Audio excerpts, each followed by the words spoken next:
Bueno, pues muchas gracias por invitarnos. Para los que no nos conozcan muy brevemente, Sindex somos una consultora de origen francés que trabaja como asesora para comités de empresa nacionales, comités de empresa europeos, y yo personalmente estoy especializada en siderurgia y metales no ferrosos y soy la responsable del asesoramiento para el Comité de Empresa Europeo de ArcelorMittal, entre otros. Entonces, efectivamente, a mí lo que me había pedido José Manuel Casado es que hiciera una presentación sobre ejemplos prácticos de descarbonización en la siderurgia, en el sector del acero, y un poco cuáles son los retos que nosotros hemos identificado. Paso toda la primera parte porque no tenemos tiempo. De todas maneras, dejaré la presentación y ya para que la podáis distribuir. Seguramente son cosas que conocéis, pero nosotros queremos abordar más bien un poco los retos, porque lo que yo estaba escuchando esta tarde suena todo estupendamente, pero a veces nos olvidamos que hay una serie de cosas técnicas detrás que obstaculizan todas esas cosas tan estupendas que está diciendo el Estado o lo que está diciendo la Unión Europea. Vías principales para la descarbonización del acero: el reciclaje de la chatarra, las tecnologías de captura, almacenaje y utilización de carbono y la producción de acero con energías renovables. Son las tres únicas que existen, más la eficiencia energética. Cada una de las tres tiene problemas. El problema de la chatarra es que, ya lo sabéis los que trabajáis en siderurgia, que no todas las calidades de acero pueden hacerse por vía eléctrica, solo se pueden hacer por vía con arrabio. El problema de la chatarra, cómo se recoge, cómo se clasifica, y el problema luego de la electricidad, que es muy cara. Eso con respecto al reciclaje de la chatarra. Con respecto a las tecnologías de captura, almacenaje y utilización de carbono, primero, no está comprobado que funcione. Segundo, los costes son muy elevados. Hoy día se calcula que el coste para capturar una tonelada de CO2 oscila entre 50 y 60 dólares. Y luego todo lo que son tecnologías de CSUS implica problemáticas en materia de estabilización de suelos y arbitrajes entre vamos a utilizar el suelo para producir comida, para la agricultura, o lo vamos a utilizar para hacer pozos de carbono. Entonces, tampoco está tan claro. Tercer punto, producción de acero con energías renovables. La viabilidad económica de las mismas no está por ahora comprobada ninguna. Antes Sara estaba hablando del hidrógeno verde. Supongo que sabéis que hoy día la diferencia entre producir hidrógeno, el coste del hidrógeno gris y el coste del hidrógeno verde es 3 euros más caro por kilo. El hidrógeno verde, o sea, viabilidad económica que no está comprobada. Luego está el tema de la electrolisis del mineral de hierro. Hay un proyecto de ArcelorMittal en Francia que está ahora mismo en fase de estudio, de la misma manera que está la electrolisis del aluminio. La reducción directa de hierro por hidrógeno, DRI, hidrógeno, y la fundición por plasma del mineral de hierro. Estas son las tres vías que existen, y estos son los proyectos que existen hoy en Europa de emisiones de bajo carbono. La mayoría son de ArcelorMittal. Este es de ArcelorMittal, es en Francia, es para hacer electrólisis del acero. Este es de ArcelorMittal, es eficiencia energética. Este es un proyecto de Tata Steel a partir de DRI. El proyecto de Duisburgo es igualmente de ArcelorMittal. El proyecto de Gand es Stellanol, es ArcelorMittal. Hybrid, que vamos a hablar un poquito más ahora, es de una empresa sueca, es SSAB. Linz es Voestalpine y Salzgitter es Salzgitter. La mayor parte de todos estos proyectos parten de la utilización del hidrógeno combinado con DRI. Es decir, bueno, supongo que ya sabéis, el hidrógeno en un alto horno se puede utilizar o bien como elemento reductor en el alto horno, o bien se puede combinar con el DRI para reducir la cantidad de emisión de CO2. El problema que se plantea, ya lo sabéis los que estáis en siderurgia, es que técnicamente no se puede solo meter hidrógeno en un alto horno, hay que combinarlo con algo, con el DRI. Entonces, es por eso por lo que hoy día hay muchísimos proyectos de DRI que han lanzado los diferentes actores siderúrgicos. Esta es la lista de todos los proyectos que existen hoy día, especialmente en España. ArcelorMittal está lanzando un proyecto en Gijón y Sestao combinado, pero proyectos que existen hoy y los problemas que plantean. El problema de Hybrid el proyecto Hybrid es un proyecto sueco SSAB es una empresa siderúrgica sueca, LKAB es una empresa minera sueca y Vattenfall es una empresa participada por el Estado sueco. El proyecto es utilizar hidrógeno puro en el alto horno. Ya están empezando a producir en la fábrica piloto. ¿Cuál es el problema que tiene este proyecto? Que para poder asegurar la producción de SSAB hoy día, SSAB necesitaría 15 terawatios hora al año para la actividad siderúrgica y 55 terawatios hora al año para las operaciones mineras, es decir, un tercio de la consumación, del consumo eléctrico sueco anual, solo para hacer funcionar una empresa. ThyssenKrupp, empresa alemana, está apostando básicamente por el DRI y el hidrógeno porque Alemania hace una apuesta muy fuerte por todo lo que es hidrógeno, especialmente el hidrógeno azul. Salzgitter, empresa alemana, proyecto Salcos, con una tecnología diferente de la de Hybrid, pero igualmente con el problema del DRI e hidrógeno verde.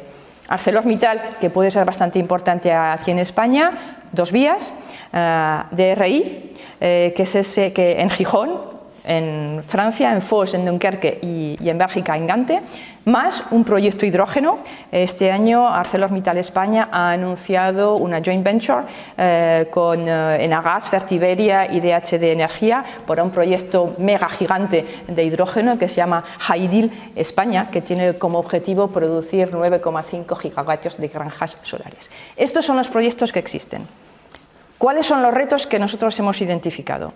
Primero, el hidrógeno, lo ha dicho Sara, lo está diciendo todo el mundo, será clave para la descarbonización. El problema es que el hidrógeno solo podrá ser uno de los pilares de la descarbonización si la producción del hidrógeno es verde.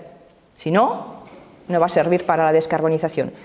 Hoy día la producción mundial y la demanda mundial de hidrógeno es de 90 millones de toneladas. A horizonte 2050 las previsiones hablan de una demanda de 500 millones de toneladas de hidrógeno. Sí, hoy día de esos 90 millones de toneladas de hidrógeno que se producen, únicamente 0,7% son hidrógeno verde. El resto es hidrógeno gris. Si tuviéramos que transformar solo los 90 millones de toneladas hoy día de hidrógeno en hidrógeno verde, se necesitarían 4.700 terawatios hora, es decir, la producción total de electricidad de la Unión Europea. Para la producción de hoy, no para la producción futura. Hemos hecho los cálculos para descarbonizar la totalidad de la industria siderúrgica europea, porque hoy día prácticamente todos los industriales siderúrgicos europeos están anunciando pasar de altos hornos a acerías eléctricas con DRI. Prácticamente todos están optando por esta vía porque es la vía más económica, es la vía más factible. Hemos hecho un cálculo, ¿cuál sería el coste energético que representaría pasar de alto horno a acería eléctrica más DRI más hidrógeno? Harían falta entre 124 terawatios hora y 267 terawatios hora. Para que os hagáis una idea, una planta nuclear, una central nuclear, produce 6 terawatios hora por hora y al año. Es decir, para poder descarbonizar por vía DRI toda la siderurgia europea, haría falta el equivalente de entre 20 y 30 centrales nucleares nuevas en Europa.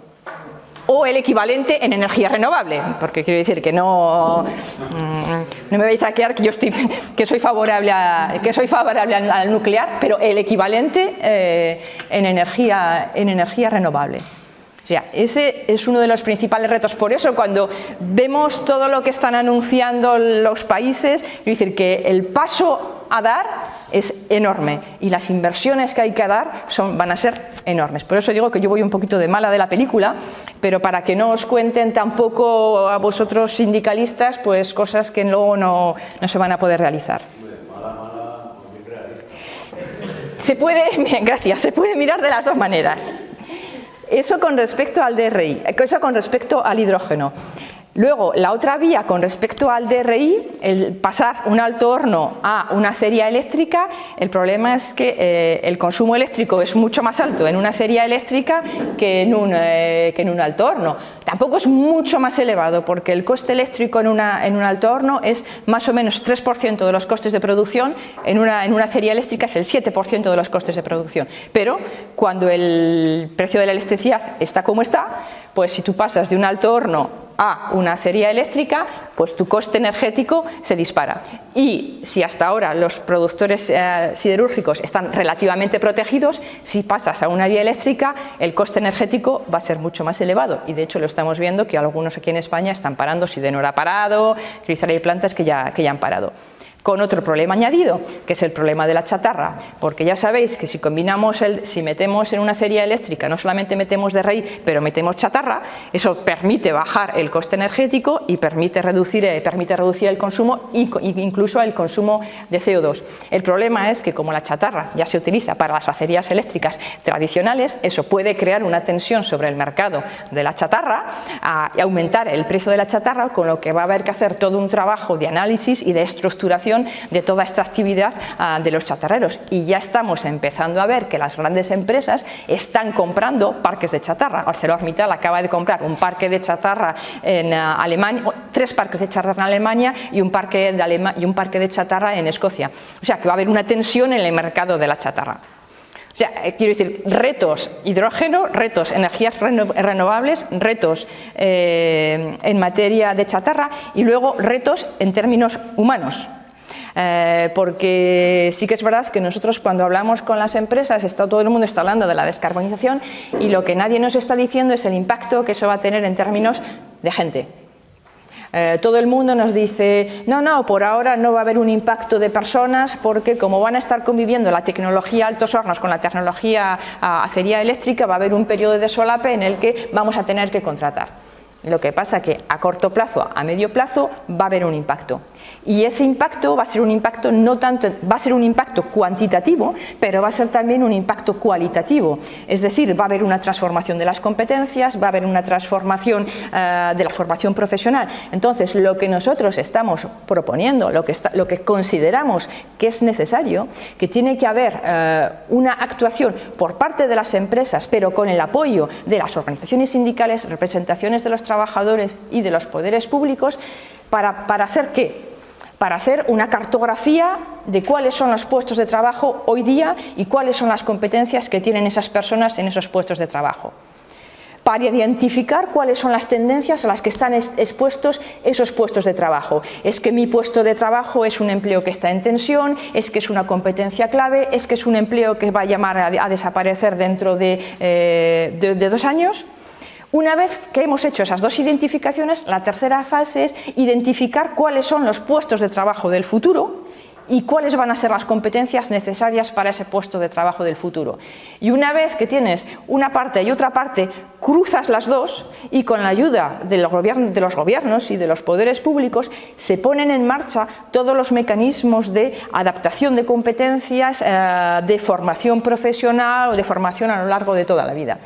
Porque antes estás hablando tú sobre transición justa y efectivamente solamente si se hace todo este trabajo de cartografía pues vamos a poder hablar de transición justa. Y ya está, y he hecho eso en 5 o 7 minutos. Gracias.